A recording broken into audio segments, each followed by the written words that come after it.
අපි මේ ඇවිල්ලා ඉන්නේ අද අපේ තව එක අඹ වගාවක් බලන්න. එහෙනම් අපි අතුලට ගිහලා බලමු මේ වගා භූමියේ වැඩ කටයුතු කොහොමද සිද්ධ වෙන්නේ කියලා.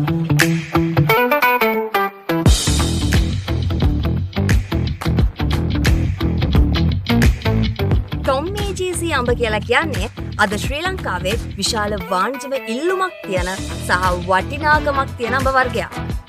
ඔයා දන්නවද මේ TOMMY අඹ වර්ගය මුලින්ම හඳුන්වලා දුන්නේ කවුද කියලා?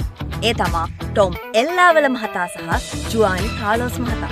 මේ TOMMY විශේෂයෙන් වගා කරන ප්‍රදේශයක් තියෙනවා. මේ TOMMY වලට හොඳින් හිරු එළිය අවශ්‍යයි. ඒ නිසාම වියලි සහ අර්ධ වියලි කලාපවල තමයි මේ අඹ ප්‍රභේදය විශේෂයෙන්ම හැදෙන්නේ. අපි ලබා ගන්න TOMMY ඵලදාවෙන් විශාල ප්‍රමාණයක් අපනයනය කරනවා. අපනයනය කරන රටවල් වන්නේ ලැද පෙරදිග, ඇමරිකා එක්සත් ජනපදය, යුරෝපය වගේ රටවලට තමයි අපි මේ TOMMY ඵලදාව විශාල වශයෙන් අපනයනය කරන්නේ. හරි.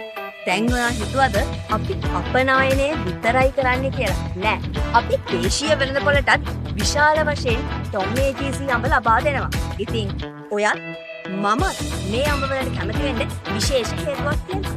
ඒ තමයි මාංශ ලහිත බව, සුවඳ සහ රසය.